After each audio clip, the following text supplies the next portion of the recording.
Hello everyone, my name is Carlos Negro and I'm a 36-year-old EMT from New Jersey. And today I would like to talk about a few things: post-traumatic stress disorder, major depression, and anxiety. And as first responders, we deal with things on a daily basis that the average person would not really want to see or deal with. And today is September 12th, 2014. Yesterday was the 13th anniversary of the 9/11 tragedy. And what a lot of us encountered that day would really put us to the ultimate test as far as our mental health goes. And it took me many years to realize what I was going through. My depression was out of control. I had anxiety. I really didn't know that I did. I just thought I was just going through something. And it wasn't until I sought help a couple of years back that all this was brought to light, and really has helped me in a major way. For a long time, I didn't want to have the stigma of being crazy because I was going to a therapist or a psychiatrist, but I was going down a road of self-destruction, and I didn't want to get to the point where I couldn't turn back. And there was a point where I did not want to live anymore, stemming from all the losses I've gone through. And one was the death of my father in the line of duty as a fireman here in Jersey City in March of 1993, a month after he responded to the first World Trade Center bombing. And then I lost my mother in August of 2001 to breast cancer.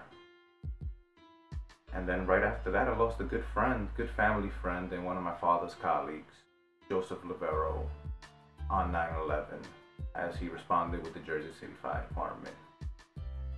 And I didn't find out until, actually, it was 13 years ago today, on the 12th of September, when I was pulled to the side by one of the guys, Pat, and he told me that Joe was gone. And at that point, I had no idea what he was talking about. And I asked him, where'd Joe go?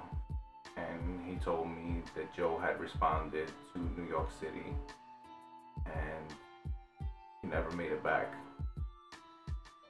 Now, Joe was a person that looked out after me after my father passed away, so he really meant a lot to me. And this put a huge toll on every aspect of my life. The way I dealt with people, my family, my children.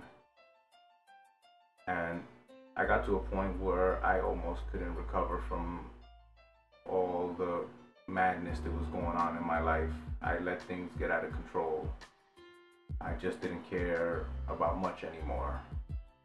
And at one point I didn't care about my life, which, if it wasn't for the fact that I thought of my children and went and sought help, I probably wouldn't be here today.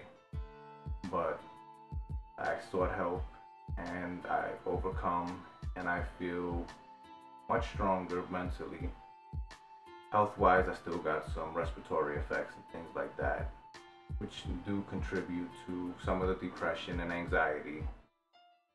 And my thing is that if you need help, or if you're suffering from PTSD, some type of depression, please seek help.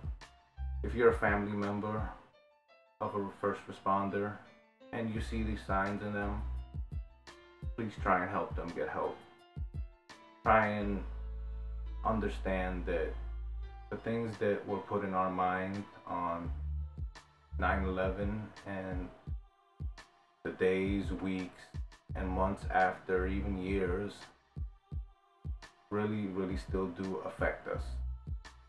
And some understanding would be great. We know that most of our family members are not going to fully comprehend what we went through, what we saw, what we smelled, what it even tasted like. And these are still vivid memories in my mind, and I'm pretty sure in the minds of thousands of other first responders. I was only there for 6 days, and those 6 days, I must say, were the worst days of my life, besides the loss of my parents. And I just don't want other people to go through what I went through. So if you need help, please seek the help. The World Trade Center Health Program does offer, mental health services, or if you have a doctor that you can go see, please go see them. I really hate to see people go through this depression, post-traumatic stress disorder, and the anxiety. Not an easy thing to deal with. So please seek help. That's just about it. Thank you for taking the time to watch this video. God bless you all.